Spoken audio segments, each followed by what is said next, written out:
Assalomu alaykum. Men Ziyodullayev Behruzjon, Toshkent davlat sharqshunoslik universiteti 2-bosqich talabasiman. Bu video raqamli tarix fanidan tayyorlangan yakuniy nazoratchi. Bu videomda Navoiy viloyati Xatirchi tumanida joylashgan Sufolayor masjidi haqida qisqacha gapirib o'tamiz. Bu masjid 1922-yilda barpo etilgan hisoblanadi. Bu masjidning qurilganligi 100 yildan oshiq hisoblanadi. Ya'ni bu mustaqillik yillaridan so'ng 2020-yilda qayta ta'mirlanadi va bizga shu Sufolayor masjidimiz haqida bir qisqacha ma'lumot berib o'tsangiz.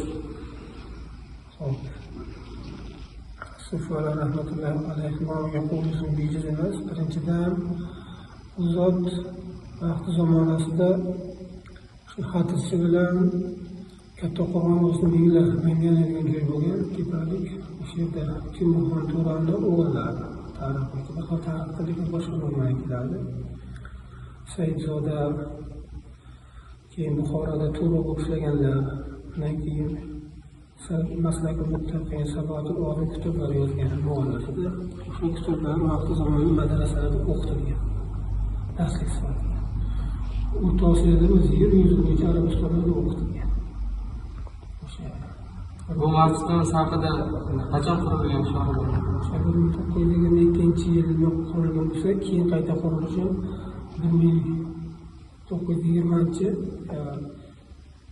2008-yil qayta ta'mirlandi. Boshdan oyoq.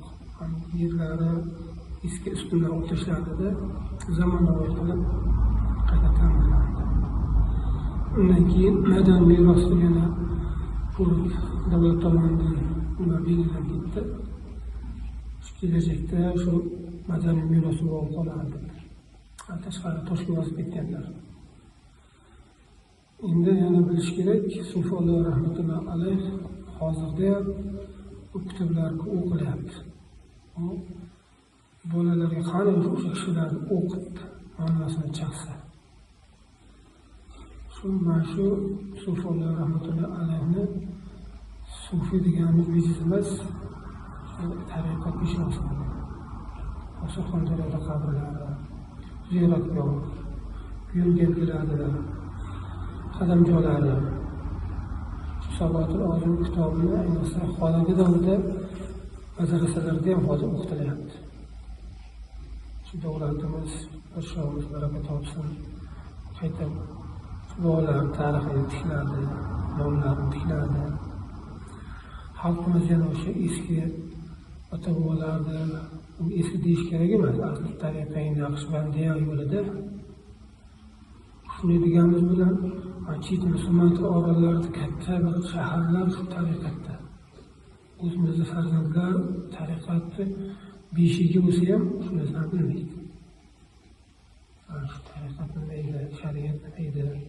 Ota-bobolar yer yuziga dinni tarqatgan, dinda namuna bo'lgan O'zbekiston desa bilmasligi mumkin bir davlatlar. O'ralib olganmiz.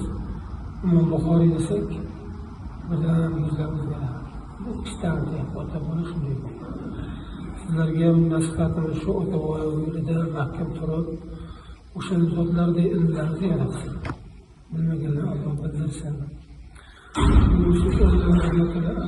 Qancha gapirsak ham, qancha bo'lib o'rgansak ham, qarang, bir narsani bilishlaringiz kerak. Dunyoda kitoblar o'qingizlar. Har qanday kitobni o'qing, kitobda aytadi. Shu haqimga duo qiling deydi oxirida. Misrda bo'lsin, Arabiston bo'lsin, qaysi avliyo bo'lsa ham o'qisa, oxirida haqimga duo qiling deydi. O'qigan. Lekin Sufolayor rahmatullohi nima deydi? Haqimga duo qiling deyishdan ana kim bajarib shu kitobni o'qiyolsa, o'sha yerda men bo'laman degan. Ana shunday o'ylayman. Chunki yer yuzi olimlar topilgan. Otini Sufolayor deb hamma bilgan, bilib qachon tug'ilgan, kim bo'lgan desa, mana shu o'sha bilmaydi. O'rganingizda baraka toping.